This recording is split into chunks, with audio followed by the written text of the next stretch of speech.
Mariveles Port para simulan ang tour ng sikat na tourist spot, ang Five Fingers.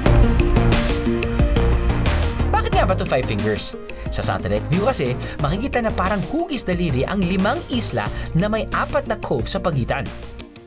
Mula Mariveles Port, aabuti ng halos 25 minutes ang boat ride pa Cochinos Point, ang thumb o hinlalaki ng Five Fingers. Pagdating sa isla, may konting hiking na gagawin. At sa itaas, ito ang sasalubong sa'yo.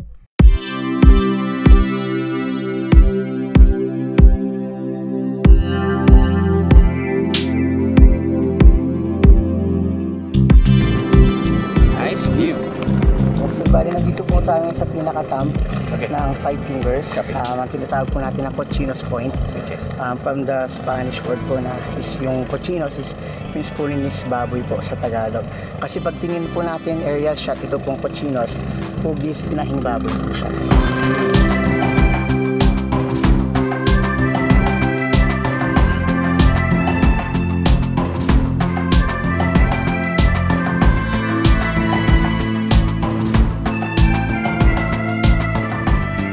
Summer, medyo walang gaanong halaman o vegetation sa bundok dahil daw sa wildfire.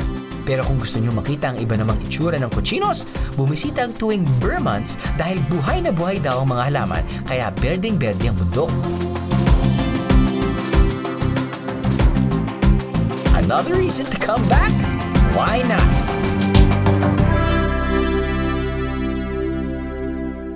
Ang daming mga lawin sa taas. Ayun sir, kasi talaga pong ito maraming pong patay. Cochinos Point. Hindi naman po, Cochinos Point and buong Five Fingers po. Ito po yung nagsisilbing tirahan po ng mga lawin po dito sa Mariveles. Is it a good sign na may mga lawin dito?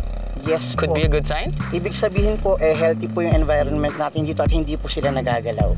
And dyan din po sa mga area po na magugugat po, may mga musang, may mga unggoy, may mga wildlife pa rin po. Pero hindi lang lawin ang marami sa isla. Marami ring basura.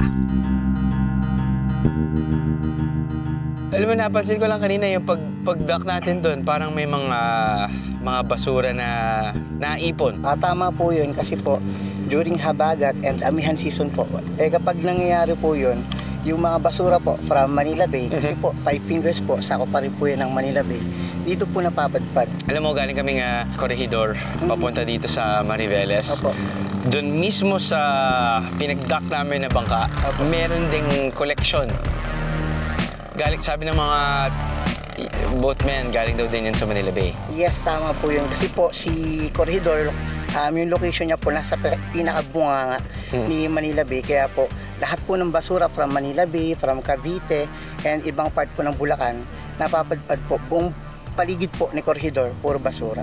So sana po, yun nga po yung ginagawa po natin na rehabilitation sa Manila Bay. Sana po, madamay po yung Corregidor, pati po itong Bataan, pati po Cavite.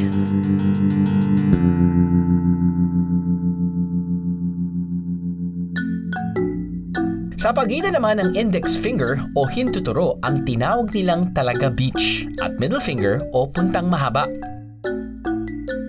Makikita ang cave na maaring pasukin o langoyin papasok kapag low tide.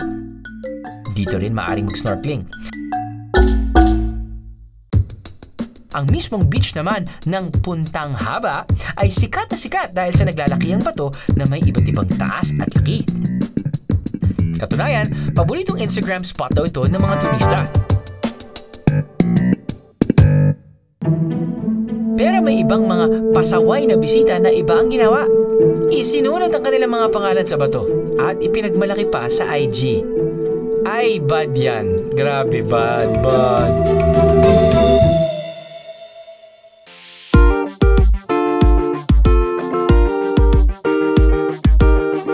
May parte rin sa cove na to kung saan maaring mag-cliff diving. Syempre, alam nyo na ang susunod.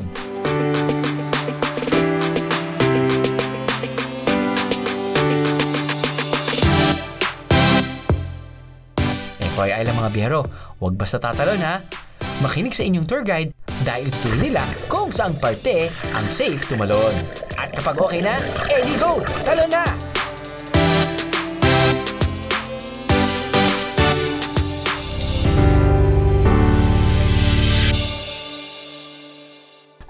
susunod, ang ring finger o palasingsingan, ang Nyclec point.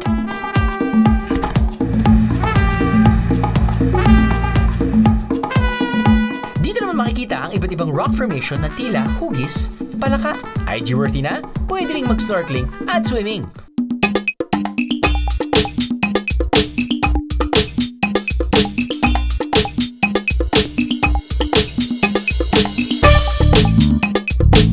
Siyempre ang huling daliri, ang pinky finger o hinliliit, ang longos kawayan.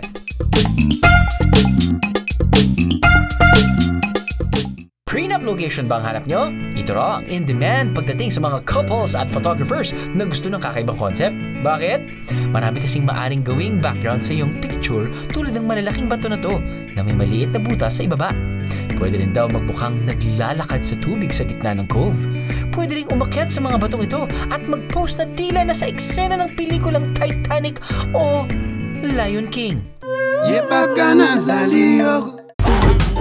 Ano man ang trip nyong pose, kaya yan. Pero ingat lang sa pag-akyata dahil madali palang mabiyak ng mga to. Safety first, biheros! Matapos ang aming finger hopping, sinugod naman namin ang Kawader Camp para sa lunch. For day trippers, if you book via the Bataan Weather Group or Weather Page, BWP, manggagaling kayo sa Mariveles, Pantalan, tapos nun tatakin niyo yung o bibisitahin niyo yung 5 fingers.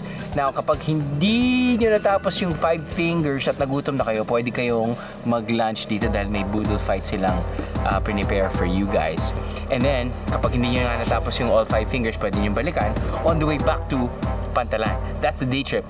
For the overnighters, the whole day pwede niyo tapusin yung 5 fingers. And then you situate yourselves here sa Kawader Camp, kung saan pwede kayo magrenta ng mga tents or kung meron kayong sariling tents which you are comfortable with, no problem. They have their restroom, of course they have their kitchen, that's why they can cook dinner, breakfast, and then lunch. After which, babalik na kayo mga around 1 PM sa Pantalan. So yun, day trip, pwede. Overnight, pwede pa rin. Pero back to the food. Limango, different types of fishes. Hipon, you've got your okra, basta your normal, your standard, your classic Filipino comfort food na nakikita niyo sa boodle fight. At syempre meron din manok. Ito po yung chicken bataan. Uy, chicken bataan. Ba't po sinabi chicken bataan? Dito nyo lang po matitikman yung ganyan. Ganun? Yes po. Sure? Opo.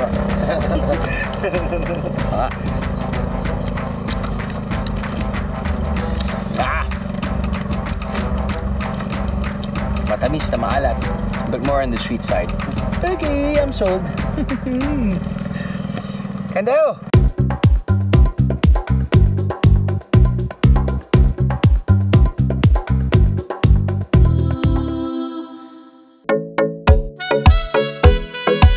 Matapos kumain, maaaring mag-swimming o maglakad-lakad sa beach kung may oras pa kayo. Nakakatawang balikan ng probinsya, akala natin ay kilalang-kilala natin. Yung makita umulad ng mga dating payak na lugar, masurpresa sa mga bagong tuklas na destinasyon na binibida ang mga likas na yaman. Parang iniisip ko nga parang higit sa lahat, makakasalamuhang mga tao nangangalaga sa mga to. Ang mga to ang nagpapaganda ng bawat biyahe natin. Salamat Bataan hanggang sa muli.